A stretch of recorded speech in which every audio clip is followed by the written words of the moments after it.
The month of love, February, and lots of red around us. Let's take a look if there's plenty of red in the portfolio of my main retirement fund too. Hey, I'm Marta, welcome back to my channel. As every month, we're going to take a look at my Vanguard portfolio, my main financial freedom portfolio. I get a lot of questions from you about investing at the moment, whether it's the right time, and also many of you compare my results with your results. And this is one of the comments that I got recently.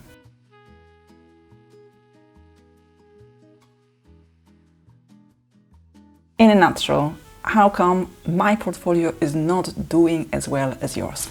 Comparing your portfolio to mine is a bit like comparing two journeys of two different trains. They start at a different point and their journey is essentially completely different. So they will arrive at some destination at a different time with a different journey behind them. Your portfolio could be a smooth journey of investing the same amount of time every month in the same fund with a, let's say, predictable result. And the other portfolio could be more of a rough ride, investing here and there with a few accidents on your way caused by your financial obligation in other areas of your life, and the journey will be completely different and you will arrive at the same station, but maybe later. My portfolio is different to yours, this is obvious, and it's different not in the amount, it's not different in the destination, it's also different in the whole journey. So unless you bought the same funds at the same time as me, you cannot compare these two. They're completely different journeys. Things like that are part of your expectations and managing your financial anxiety, which is part of your money mindset and your relationship with money. We all have a relationship with money, and that relationship will determine quite a few things in our financial well-being. So if you need help with that, right now I offer money coaching services. I only offer a few places every month because that way I can make sure that the help you get is of best quality. So if you're ready to transform your relationship with money, to learn how to manage your anxiety when it comes to investing, you can find all the details and how to apply on my website. Alright, then let's take a look at my portfolio. We'll start with ISA. As you know, my ISA has been already maxed out for this financial year, and so there hasn't been much going on. But still, let's take a look at it. So this is my dashboard, and let's go into my investments. These are my holdings. So I have Life Strategy 100, Emerging Markets, my Global Fund, and the good old SP 500. Right now, the Emerging Markets is still in red. One of you suggested that I actually go through all these and show how it's been going since I purchased these funds. Let's take a look at one today. So, Life Strategy 100. This is for the last year. And for the last 3 years, this is how it's been doing. So you can see all these green dots and how I've been buying this fund. I usually buy Life Strategy 100 to reinvest my dividends because it's a fund that you can be bought in fractions, which means I can invest the whole amount and I don't need to think of the remaining change that is going to be left there in my account later on. Let's take a look at the performance. Now, many of you ask me, when did you start investing? It's all here, okay? So the start date is here in the 7th of October 2019. And this is the date today. You can show the performance from the inception and in the last year. And this is the last year. As always, I need to explain that this rate of return is not per annum, is my personal rate of return that takes into account everything I withdraw and everything I put into my portfolio. It's a very common way of showing how your portfolio performs, and apparently it's more fair this way. But many people dislike it, and I can definitely see why, because it's slightly confusing. So let's take a look at the calculations. all the fees, month by month performance.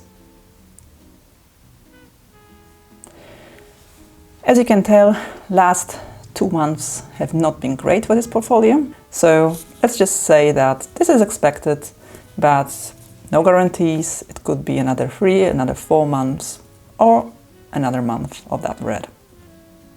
My investments, so everything I've ever had in this ISA, some of it I got rid of at some point. Now let's take a look at my pension. And this is my SIPP. So this is my self-invested private pension. This is the pension I cannot withdraw sooner than 10 years before my state pension age. So if the state pension age right now is 67, and the good news is it could stay like that, because apparently, I don't know if you heard, life expectancy is not as high as people expected it to be. I know expectancy expected. So the retirement age, so the retirement age is likely to stay at 67 years old. Fingers crossed, this is what it is. Anyway, I will not be able to withdraw this money sooner than at the age of 57, because that's 10 years before the state pension age. So this portfolio has a long way to go. Let's take a look at the transactions that I made. And unlike previously, I'm going to show you not the orders, but the cash statement. And there is a reason for that. This is my pension contribution tax relief. So anything I contribute to this pension outside of a limited company, so as a private person, is going to get a 25% tax relief on top. This is true for any basic rate taxpayer. Because I'm a higher rate taxpayer this year, I need to claim some additional amount, some additional relief through my self-assessment. But this is irrelevant for now. So we have pending transactions, so the tax relief, which is usually paid within 4 to, I would say, 8 weeks after I made a contribution to my pension. And these are the amounts that are still pending. Let's take a look at the transactions that took place since my previous update. So I think we'll have to go to page 3. Okay, page 4. So my last update was exactly on the 8th of January. So since then, I reinvested the change that was lingering in my account after another transaction. Again, in my Life Strategy 100, that is in my pension fund. Then I was charged some account fees. Then I contributed £750. Then I contributed £500. And then I received the tax relief times 3. And this is how it happens. It's immediately invested for you, and it's invested in the fund that you purchased in the first place. So let's say I purchased, let's actually take a look. So it looks like I purchased on that occasion my Target Retirement 2040 fund. So that tax relief was immediately added to that fund. And this is true for the other transactions. But if I invested that money in my SP 500, then the tax relief would also be invested at SP 500. So you don't have control over what you want to invest that tax relief in. It's not going to end up as a cash in your account. It's just immediately invested in the same fund that you bought in the first place, and that kind of triggered the tax relief. Okay, then I invested another £250. Another £250, and finally £1,000. So in total I invested £3,375, but that includes the tax relief, because I think it's good to actually treat it as something I did invest, although it was invested by the government in reality. Alright, now let's take a look at how this all performed. So here you can see my personal, my company, and my tax relief contributions in this tax year. Let's take a look at the investments. These are my holdings, no change here. So Life Strategy 100, Target Retirement 2040, and I also bought some SP 500 to add to this pension pot. And as you can see, the SP 500 is not doing great. Let's take a look at it now. This is what's been happening. I've been buying it and it's been just dipping, dipping and dipping. But that's fine. Let's take a look at 3 years. Let's take a look at the performance. So again, this is my rate of return, but it's my personal rate of return, not my annual return, to make it triple clear. This is not as extreme as last year, but it's getting there. These are the calculations, so the fees, as we could see in previous transactions, they actually were taken in this period. Month by month performance, and again, second month in a row in red, so it is Valentine's all the way, but not as bad as previously. And I'm going to skip investments because I haven't changed anything in this pot, and you've seen what I have in there already. So let's take a look at my portfolio overall. So the value of my portfolio is £177,494.96. So again, it's gone down. It's not in the red as such, it's still in profit, but it's gone down. Let's take a look at the graph. The graph is not drastic, as you can see. And for the last month, it's pretty much the same. But when we look at the month by month performance, we can see that it kind of stayed the same. 176k and then 176k, more or less the same, but do keep in mind that I made some contributions since, so they did go in the red straight away. Now, the more anxious of you might be wondering, why am I laughing when I say it? But the truth is, it's part of the journey, it's part of long-term investing, and there's absolutely nothing I can do about it. I can either panic and sell all these things now, or just keep going, and I choose to keep going.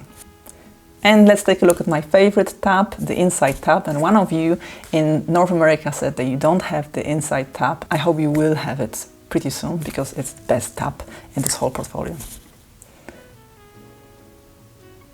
So these are the product types. So as you can see, most of my product types are blended. My top 8 geographical regions. Somebody said I'm not that heavily invested in North America. It's true, but as you can see, these funds are not allocated correctly because SP 500 is seen as other, whether it's actually North America. So these percentages are not correct. I am quite heavily invested in North America, but I'm fine with that. So my top 10 investments, it's still the global fund that is the biggest holding in my portfolio, my sector allocation, and my performance over the last 3 months. As you can see, it's not plus, it's minus 4.78%. So this is it. This is what my portfolio looks like in February 22. It's still going down and we still keep investing. I get lots of messages from you saying that it's incredible to see what an investing portfolio looks like, and I hope that you can see that it looks simple. It doesn't look like anything too complicated, and it's something that we all have access to right now, which is just fantastic. It's something that we would not be able to do 20 years ago, and now we can just have our portfolio, we can talk about it, we can invest our money whenever we have a surplus, and then manage our money instead of the money managing us. I hope you enjoyed this video. I hope you found it useful and encouraging, and I hope you are staying on track with your investing. I hope you are keeping calm. I hope you are carrying on, and I hope you are staying the course. That's the main thing. Thank you very much for watching, and I'll see you soon.